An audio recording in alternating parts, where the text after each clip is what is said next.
अभी सब्सक्राइब करें हमारे चैनल VMP म्यूजिक को और साथ में बेल आइकन को भी दबाना ना भूलें। गोलगप्पा ले लो गोलगप्पा 10 रुपया में 5 गो तीता मीठा स्वादिष्ट गोलगप्पा ले लो। आय हमर मालवा नहीं नजर आवे छै केने छै चल ओकरे गली में बेचे छी आय गोलगप्पा।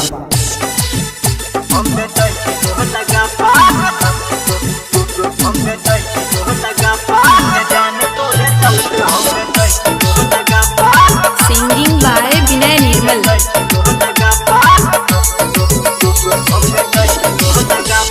आया जनई त काल हमें मर दे तो छापा आज नहीं त काल हमें मर दे तो छापा। आया जनई त काल हमें मर दे तो छापा। जमाल तोरे चलते हम बेचै छी गोलगप्पा। जमाल तोरे चलते हम बेचै छी गोलगप्पा। अभी के छौ धारी हमरा होबै छौ नहीं नाफा।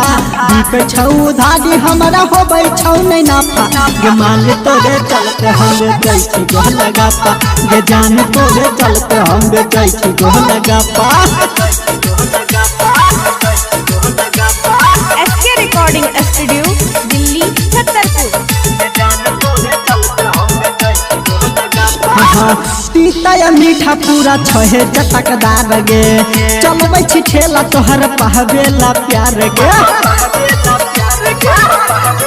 आय हाय तीता या मीठा पूरा छहे चटकदार गे चलबै छी ठेला तोहर पहवेला प्यार गे।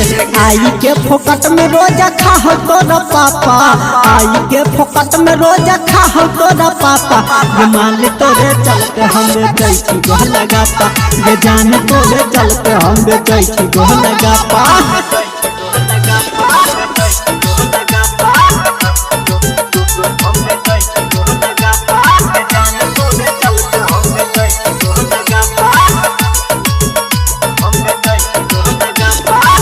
राइटर जे सब न गेलो भिखारी देखी देखी के तोहर माई बेचौ गारी जा। आय हाय राइटर जे सब न गेलो भिखारी देखी देखी के तोहर माई बेचौ गारी। निर्मल विनय जहन बात कहो साफा। रमेश मधुबनिया जहन बात कहो साफा।